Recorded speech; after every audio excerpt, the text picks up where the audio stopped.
بسم اللہ الرحمن الرحیم۔ اللہ رب العالمین ارشاد فرماتا ہے، یوم تمور السماء مورا، جس دن آسمان بڑی زور سے ہلیں گے۔ پچھلی آیت میں یہ بیان کیا گیا کہ بے شک تمہارے رب کا عذاب ضرور واقع ہوگا، اسے کوئی بھی ٹالنے والا نہیں۔ وہ عذاب کس دن واقع ہوگا؟ قیامت کے دن۔ اس دن کی ہولناکیاں کیا ہیں، کیا دہشت ہوگی، کیسا خوف ہوگا؟ تو فرمایا یوم تمور السماء مورا، جس دن آسمان بڑی زور سے ہلیں گے۔ آپ بیٹھے ہوئے ہیں، اگر یہ چھت بڑی تیزی کے ساتھ ہلنے لگے اور لگے کہ ابھی گر جائے گی، اور اس کے ساتھ ساتھ زمین پر بھی زلزلہ آ جائے تو انسان پر کیسی دہشت طاری ہوگی۔ تو یہ چھت تو کچھ بھی نہیں ہے جو آسمان ہے، زمین پر بھی زلزلہ آئے گا اور آسمان بھی ہلیں گے، ان میں دراڑیں پڑیں گی، شگاف پڑیں گے اور پھر یہ ٹوٹ کر گریں گے کل بروز قیامت۔ وَتَسِيرُ الْجِبَالُ سَيْرًا، اور پہاڑ بڑی تیزی سے چلیں گے، سیر چلنا، وَتَسِيرُ الْجِبَالُ سَيْرًا، اور پہاڑ بڑی تیزی سے چلیں گے۔ کیا مطلب؟ یعنی جب سور پھونکا جائے گا تو یہ پہاڑ جو اتنے مضبوط ہیں، بھاری ہیں، سور کی آواز کی وجہ سے یہ غبار ہو جائیں گے، غبار۔ جیسے روشن دان سے باریک ذرات آتے ہیں، اس طرح یہ ذرات میں تبدیل ہو جائیں گے، اور اللہ تبارک و تعالی انہیں غبار بنا کر فضا میں اڑا دے گا۔ یہ اتنے بھاری بھرکم پہاڑ غبار بن کر فضا میں بڑی تیزی سے چل رہے ہوں گے۔ کون چلائے گا؟ اللہ۔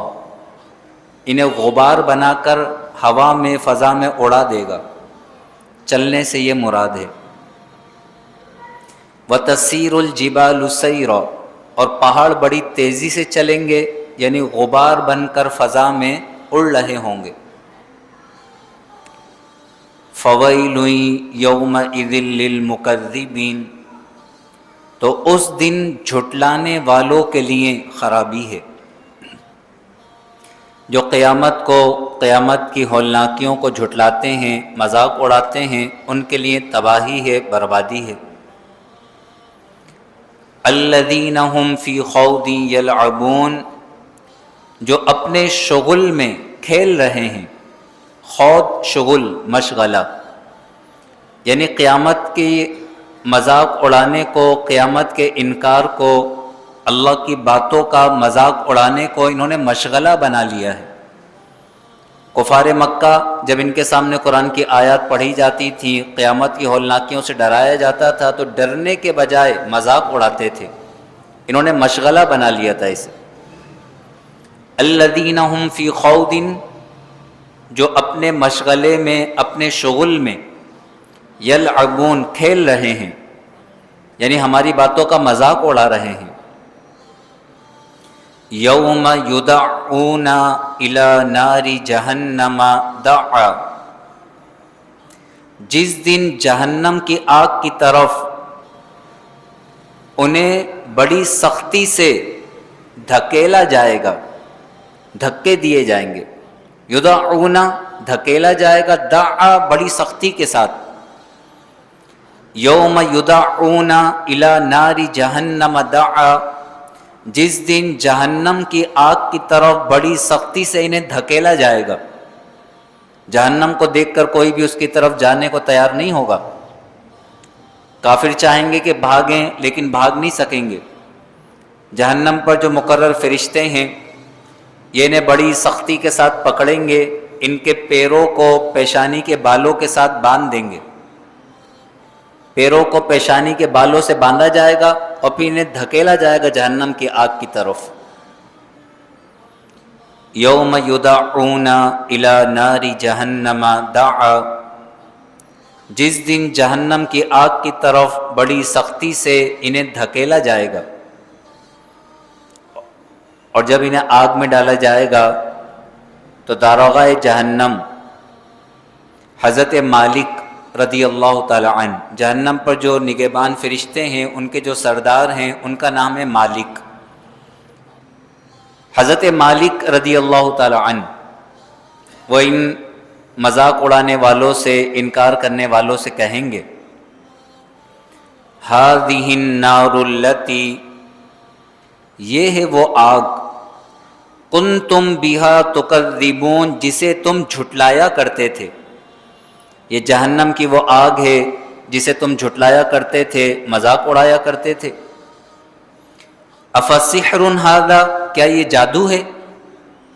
یعنی جب انہیں قرآن کی آیتیں پڑھ کر سنائی جاتی تھیں تو کہتے تھے جادو ہے، یعنی جس طرح جادو کی کوئی حقیقت نہیں ہے، ان باتوں کی کوئی حقیقت نہیں ہے، یہ کہا کرتے تھے. تو انہیں ذلیل کرنے کے لیے حضرت مالک کہیں گے افسحر ھذا، کیا یہ جادو ہے؟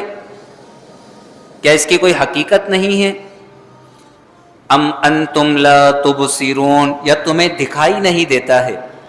خوب انہیں ذلیل کیا جائے گا اور پھر کہا جائے گا اصلوہا، اس آگ میں داخل ہو جاؤ، فاصبروا او لا تصبروا، تو تم صبر کرو یا صبر نہ کرو، سواء علیکم، تم پر برابر ہے. اول تو جہنم کی آگ میں کوئی بھی صبر کر سکتا ہی نہیں ہے، لیکن ان کی امید کو توڑنے کے لیے کہا جائے گا، نا امید کرنے کے لیے کہا جائے گا کہ اب تم پر برابر ہے، چاہے صبر کرو یا نہ کرو، ہمیشہ تمہیں اسی جہنم کی آگ میں رہنا ہے. انما تجزون، تمہیں وہی بدلہ دیا جا رہا ہے، ما کنتم تعملون، جو تم عمل کیا کرتے تھے. دنیا میں جیسا تمہارا عمل تھا آج تمہیں ویسا ہی بدلہ دیا جا رہا ہے. ایک طرف یہ جہنم اور جہنمی لوگ ہوں گے تو دوسری طرف جنت اور جنتی لوگ ہوں گے. اللہ فرماتا ہے ان المتقین، بے شک متقی پرہیزگار لوگ، ایمان والے، نیکیاں کرنے والے، تقوی و پرہیزگاری اختیار کرنے والے. ان المتقین، بے شک متقی پرہیزگار لوگ، رب کی نافرمانی سے بچنے والے، فی جنات و نعیم، باغات اور نعمتوں میں ہوں گے. ایک طرف جہنم کی آگ اور دوسری طرف جنت کے باغات. اس دنیا میں انسان کے ہاتھ میں اختیار ہے، چاہے وہ اپنی زندگی کو فضول گزار دے، نمازیں ضائع کر دے، باہر فضول بیٹھا رہے، گفتگو کرتا رہے، اللہ کی عبادت نہ کرے، نمازوں کو ضائع کر دے اور پھر جہنم میں چلا جائے. حضور نے فرمایا جو ایک نماز چھوڑتا ہے جہنم کے دروازے پر نام لکھ دیا جاتا ہے. یعنی انسان کے ذہن میں نماز کی وقعت نہیں رہی، نماز کی اہمیت نہیں رہی. مسجد میں نماز ہو رہی ہوتی ہے اور لوگ بیٹھ کر باتیں کر رہے ہوتے ہیں، تو کیا سمجھا ہے کہ آخرت میں کوئی پکڑ نہیں ہوگی یا کوئی سزا یا جزا نہیں ہوگی؟ انسان کو سوچنا چاہیے. تقوی و پرہیزگار، یہ انسان کو اپنانا چاہیے، پرہیزگاری. فرمایا ان المتقین فی جنات و نعیم، بے شک متقی پرہیزگار، اللہ کی نافرمانی سے بچنے والے جنتوں میں اور نعمتوں میں ہوں گے. فاکہین، بڑے خوش ہوں گے. فاکہین بہت زیادہ خوش، فاکہین بڑے خوش ہوں گے. بما آتاہم ربہم، اپنے رب کی عطاؤں پر. ان کا رب انہیں جو عطا کرے گا، جو نعمتیں دے گا، ان نعمتوں پر، ان عطاؤں پر بڑے خوش ہوں گے. وَوَقَاهُمْ رَبُّهُمْ عَذَابَ الْجَحِيمِ، اور ان کے رب نے انہیں آگ کے عذاب سے، جہنم کے عذاب سے بچا لیا. ان سے کہا جائے گا کلو، کھاؤ، واشربو، اور پیو، ہنیئن، خوشگوار.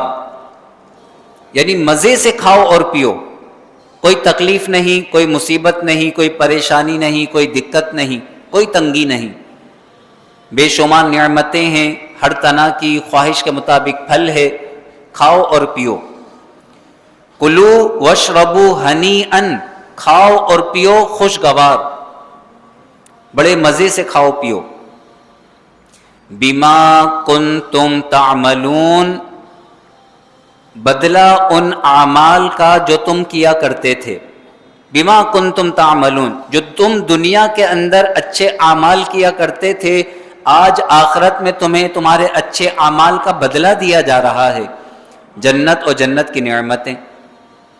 انسان کو چاہیے کہ غور و فکر کرے، کیا عمل کر رہا ہے، کہیں ایسا تو نہیں کہ نمازیں ضائع کر رہا ہے، رب کی نافرمانی کر رہا ہے۔ تو اگر نمازیں ضائع کرے تو نمازیں ضائع کرنے والے کے لیے تو بڑی وعیدیں ہیں، قرآن میں بھی حدیث میں بھی۔ یہاں تک قرآن میں واضح فرمایا گیا فَخَلَفَ مِن بَعْدِهِمْ خَلْفٌ أَضَاعُوا الصَّلَاةَ وَاتَّبَعُوا الشَّهَوَاتِ فَسَوْفَ يَلْقَوْنَ غَيًّا، تو ان کے بعد ایسے ناخلف لوگ آئے، اضاعوا الصلاۃ، جنہوں نے نماز کو ضائع کر دیا، اضاعوا الصلاۃ، نماز کو ضائع کر دیا، نماز کو ضائع کرنے والے، خواہشات کی پیروی کرنے والے، فسوف یلقون غیا، وہ جہنم کی غی وادی میں داخل ہوں گے۔ قرآن میں یہ بھی ذکر ہے، جنتی جہنمیوں سے پوچھیں گے ما سلککم فی سقر، تمہیں جہنم میں کس چیز نے داخل کیا، ما سلککم فی سقر، تمہیں جہنم میں کس چیز نے داخل کیا، قولو، وہ جہنمی کہیں گے لم نکو من المصلین، ہم نماز نہیں پڑھا کرتے تھے۔ یہ قرآن ہے، قرآن آنکھیں کھولنے کے لیے کافی ہے۔ اگر انسان اس دنیا کے اندر قرآن کو پڑھ کر، قرآن کو سمجھ کر عمل نہ کرے تو پھر جہنم میں چلائے گا، روئے گا، لیکن پھر وہاں کہا جائے گا صبر کرو یا نہ کرو سواء علیکم، آج تم پر برابر ہے۔ اللہ نے اپنا کلام تمہارے درمیان نازل کر دیا، اللہ نے تمہیں جو سمجھانا تھا سمجھا دیا، اللہ کے سمجھانے کے بعد اور اس کلام کے بعد بھی نہیں سمجھے، فَبِأَيِّ حَدِيثٍ بَعْدَهُ يُؤْمِنُونَ، تو اس کلام کے بعد انسان کس بات پر ایمان لائے گا۔